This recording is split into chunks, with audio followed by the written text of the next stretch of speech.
I don't know if any of you have been wondering this question, but I've been wondering it for the last couple of years.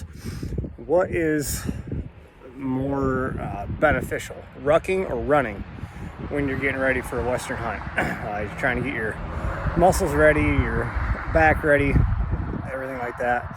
You're trying to get your lungs in shape for that lower oxygen level up there at elevation.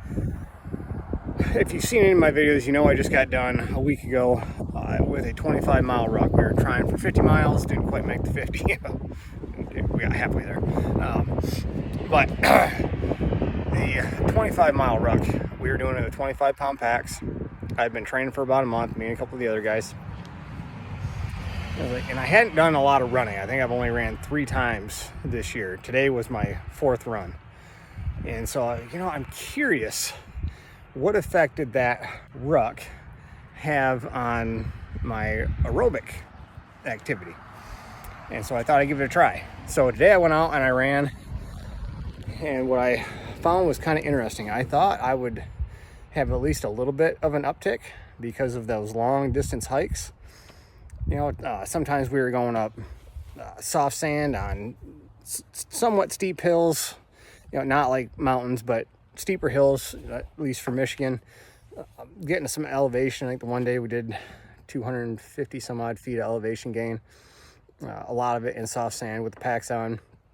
And so wanted to see how that equates. And so I'm going to put up my 2 run times, basically my beginning run time back at the end of April, and then my run time from today. And I want to see what y'all think. Check these out.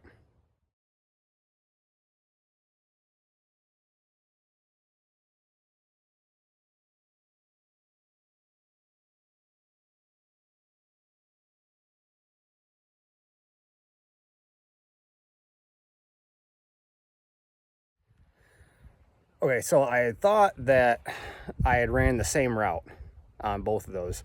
Looking at the elevation gain and losses, I think I was on a slightly different route. The one from April, I think I was in town and not here where I'm currently at.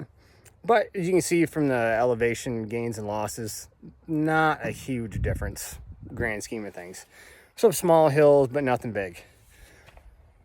And so a month of training on running a pack, going up and down, wearing boots, wearing all that stuff. From a running and aerobic standpoint, next to nothing, really. April, when I ran, it was probably upper 50s or low 60s. It's because I've got asthma. I don't really run that great until it's in the 70s. Just something with my muscles and my lungs, they don't fully open up, and so it's harder for me to run and get decent run times. And then just building up, it takes longer for my lungs to build up than a normal person, and so that's kind of one of the problems that I have. It's one of the reasons I start really early, usually at the end of April, sometimes even beginning of April, on my exercises. And so seeing those, it's like, well, that really stinks.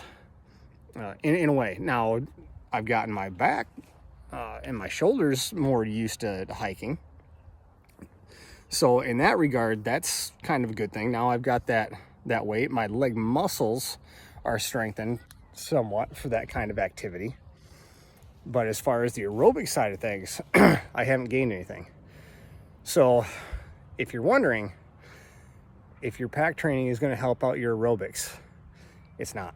So you need to couple the 2 of them up. I think I've said in other videos, you need to pair the 2 up, and even kind of a triple with the weight training. If you're doing weights, go kind of in that medium weight range and higher reps, because that's going to start building your endurance up, and that's going to help out your aerobics and your strength training all at the same time. So higher reps, lower to middle weight, and a lot of guys will tell you that as well. That you don't need to be doing heavyweight, because heavyweight is going to lead to injuries, more likely to lead to injuries. It's okay once in a while, but not your everyday routine. That's one of the reasons why I told some of the guys, if you've got a lot of weight in your pack, actual weights, take it out. I don't train with weight in my pack. I train with my gear that I'm taking in my pack. I'm not going to take anything in my pack, training wise, that I wouldn't take on the mountain, and vice versa. Anything that I'm going to take on the mountain or that I would need on the mountain, I'm not going to throw in anything extra. So hope this helps you all out in your training methods, and I hope to see you on the mountain. Until next time, happy hunting.